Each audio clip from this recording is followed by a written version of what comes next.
So here's how it all went down.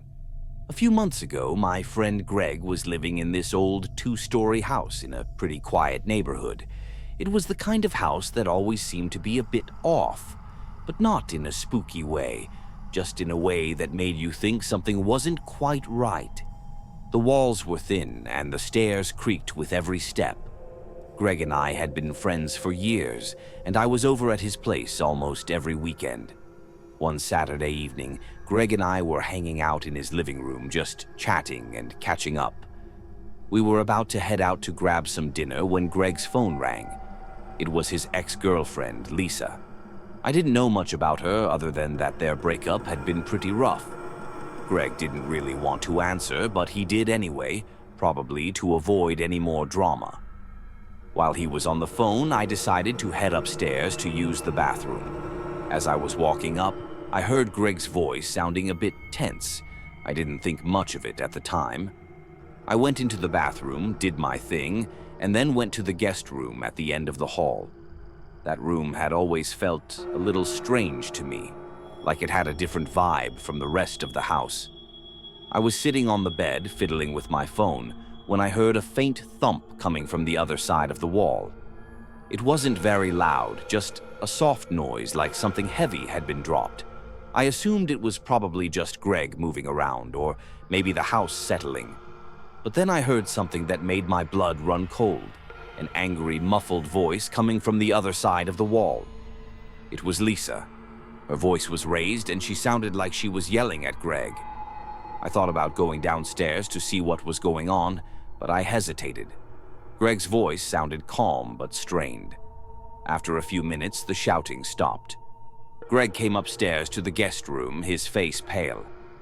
"Everything okay?" I asked. "Yeah, just had a bit of a disagreement with Lisa," he said, trying to sound casual. "She's not in a good place right now, and she's been on some medication that's making her act erratically." I didn't press him for more details. We went back downstairs and tried to put the whole thing behind us. We had a few drinks, played some video games, and things seemed to get back to normal. But I couldn't shake the feeling that something was seriously wrong. Around midnight, Greg got a text from Lisa. It was a strange, incoherent message that didn't make much sense. Greg showed it to me, and I could see the worry on his face.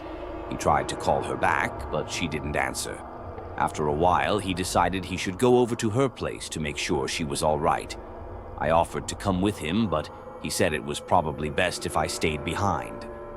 He left, and I was left alone in the house.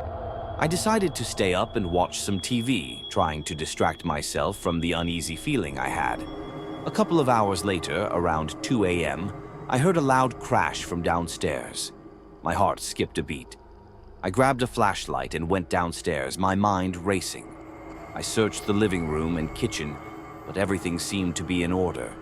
The noise must have come from somewhere else. Then I heard something that made my blood freeze. A door upstairs, the one Greg's room was in, slammed shut. I crept up the stairs, the flashlight trembling in my hand. I reached the top and noticed the guest room door was slightly ajar. I pushed it open slowly and stepped inside. The room was empty.